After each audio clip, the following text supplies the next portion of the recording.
So now then, the rest of this video, I want to discuss the different types of differential equations.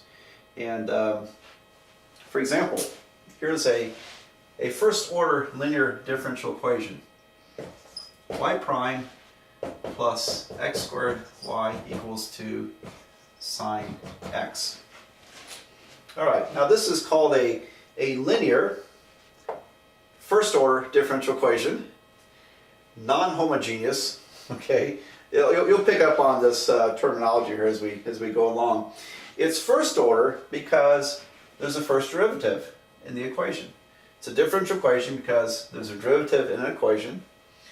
It's first order because it's a first derivative that appears. And it's linear because we're not multiplying y times itself, we're not multiplying y times a derivative.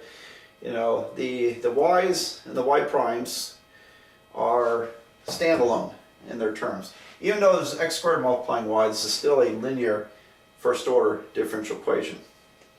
Later we'll talk more about homogeneous versus non-homogeneous. Non-homogeneous because the right side does not equal to 0. So anyway, here's another one that a second order differential equation. Y prime plus 3 y double prime rather plus 3y prime minus 4y equals to e to the 2x. Okay, so this one is a second order differential equation because it has a second derivative as its highest order derivative. Second derivative, it has constant coefficients because I have no x's appearing here. It's non-homogeneous because the right side is not equal to 0. And so there's a second order linear non-homogeneous differential equation. Okay, so we, as you can tell, we classify these kinds of equations, and we classify them further on down the road too, depending on various factors. Now, a differential equation can also take the form of having differentials in it. For example, we have 3x minus 4y parentheses dx plus 5x plus 2y parentheses dy equals to 0.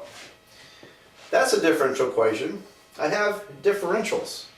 So dx or dy by itself is called a differential. When you put one over the other, now you've got a derivative.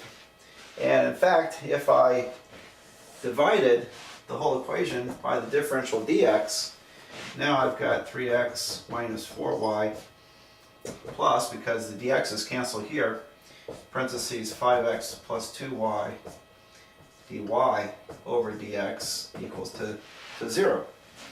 So I could call this y prime if I preferred, but it's a differential equation. Also, it's a first order differential equation, linear actually it's a nonlinear differential equation, but it's a first order differential equation. Nonlinear because I got y times y prime here. Nevertheless, there is a way to solve this, which we'll learn in a while.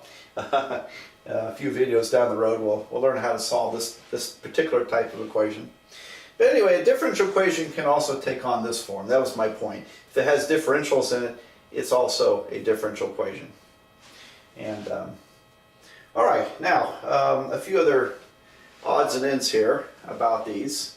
Let me show you a nonlinear differential equation that's really quite simple, but has no obvious solution.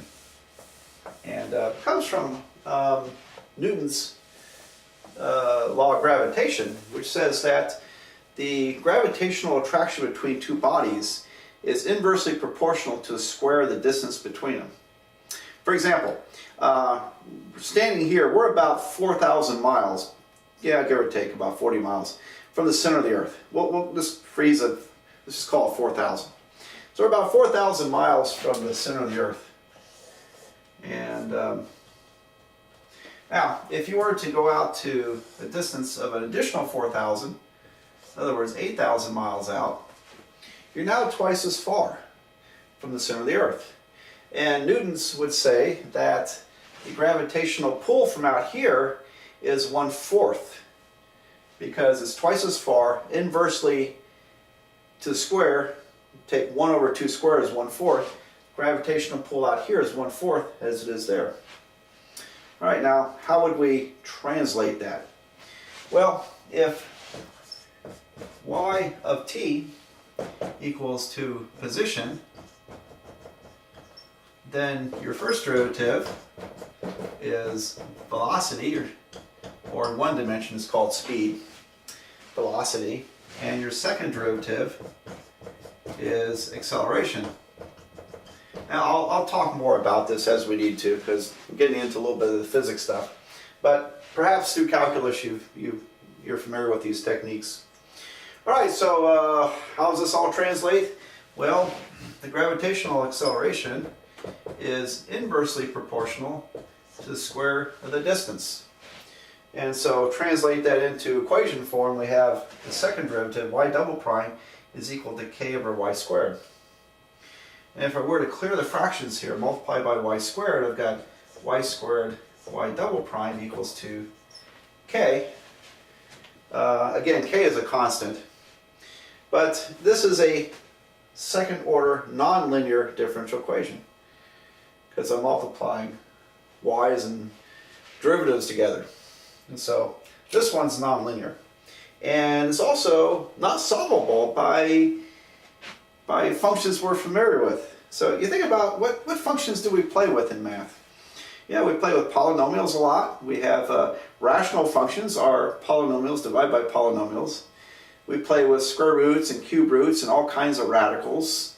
We play with exponential functions, logarithmic functions, trigonometric functions.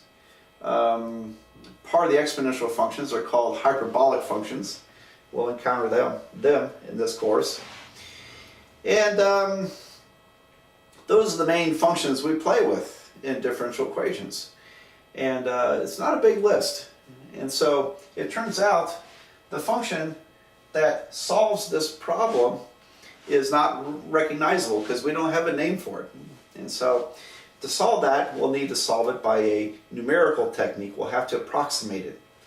And so now if you've had a 3/4 of calculus or 2 semesters of calculus, then no doubt you've encountered the Taylor series, Maclaurin series methods. And so we use series methods often to solve these kinds of problems with approximating methods. So that forms a part of this course, and we'll tackle that near the end of this course. All right, so just a little example of a very simple differential equation that has no ordinary solution to it.